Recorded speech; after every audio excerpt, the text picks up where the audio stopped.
2026-27 অর্থ বছরের জন্য বাহরাইনের নানান ফিতে পরিবর্তন আনা হয়েছে। এই নিয়ে দেশটির সরকারের পক্ষ থেকে এসেছে গুরুত্বপূর্ণ ঘোষণা। বেড়েছে ভিসা ফি, হেলথ ইন্স্যুরেন্স ফি, বিদ্যুৎ ও পানির খরচ, ওয়ার্ক পারমিটের ফি। তেলের দামেও বড় পরিবর্তন এসেছে। গেল 30 ডিসেম্বর 2025 থেকে তেলের নতুন দামগুলো হচ্ছে: সুপার 98 পেট্রোল $.265 প্রতি লিটার, প্রিমিয়াম 95 পেট্রোল $.235 প্রতি লিটার, রেগুলার 91 পেট্রোল $.220 প্রতি লিটার এবং ডিজেল $.200 প্রতি লিটার। 12টার আগ পর্যন্তই কিন্তু আগের মূল্যে এই তেল কিনতে পেরেছিল।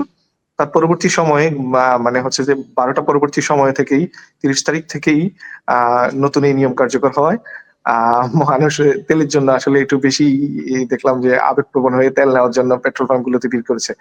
আর আগামী 1 তারিখ থেকেই হচ্ছে যে ভিসা এবং হেলথ ইন্স্যুরেন্স সহ এগুলা হচ্ছে যে বৃদ্ধি পাওয়া শুরু করবে ধাপে ধাপে।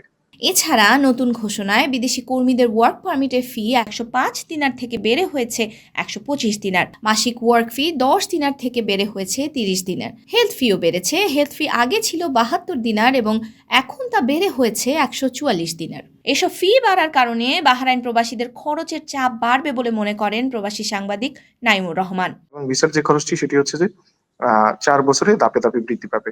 তো সেক্ষেত্রে হচ্ছে ইতিমধ্যেই তেলের দাম বেড়েছে এবং বিদ্যুতের দামও কিছুটা বেড়েছে, পানির দাম সহ।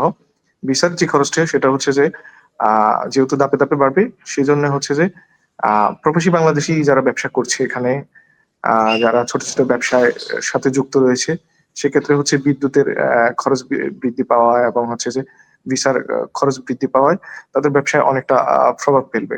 বিদ্যুৎ বিল 29 ফিলস থেকে বেড়ে হয়েছে 32 ফিলস, আর পানি 750 ফিলস থেকে বেড়ে হয়েছে 775 ফিলস। এলএমআরের মাসিক ফি 30 দিনার, যা আগে ছিল 5 থেকে 10 দিনার। সরকার বলছে বিভিন্ন সেবার ফি বাড়ায় এসব সেবার মান আরও উন্নত হবে দেশটিতে। আর দেশটিতে থাকা প্রবাসী বাংলাদেশিরা মনে করেন বাহরাইনের ক্রমবর্ধমান অর্থনৈতিক উন্নতির কারণে বাড়তি এসব খরচের চাপ কাটিয়ে ওঠা সম্ভব হবে।